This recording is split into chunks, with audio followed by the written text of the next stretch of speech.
Is US Treasury Secretary Janet Yellen on a mission to set fire to the world? It probably sounds like an insane question, but hear us out. Since the dollar started surging, the world's debt in local currency has grown by 18% over the past 16 months, and debt servicing costs are up by 25% overall. It's potentially even higher. And that's a dangerous increase that's fueling a large portion of the inflationary crisis gripping the world right now. So how did we get here?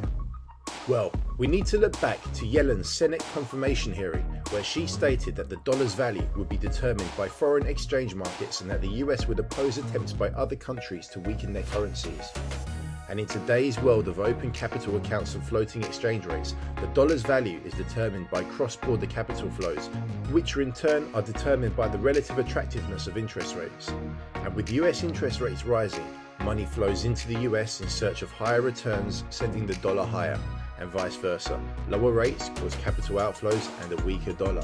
Knowing this, her support of the $1.9 trillion Biden budget surplus package should be reviewed, considering it represented 14% of the size of the US economy and was more than 3 times the size of the 2009 Obama fiscal stimulus. This has led to an overheating US economy, and it's forced the Fed into raising rates, and from here, the dominoes have started to fall. In times of financial crisis, money flows into the US in search of the safe haven that its deep capital markets provide.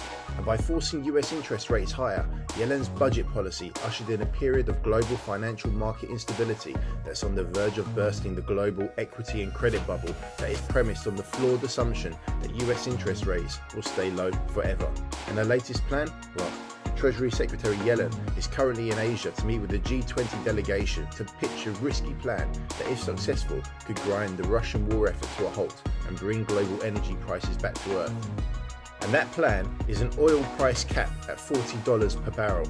Our view is that it's a risky plan that's easily evaded, and in a worst case scenario, oil producing countries could just refuse to adhere to it and divert supply for domestic use or other uncooperative nations. The US of course has ample reserves that can be tapped in an emergency, but for the rest of the world that has to import energy, it could prove disastrous and force nations to reassess their geopolitical allegiances.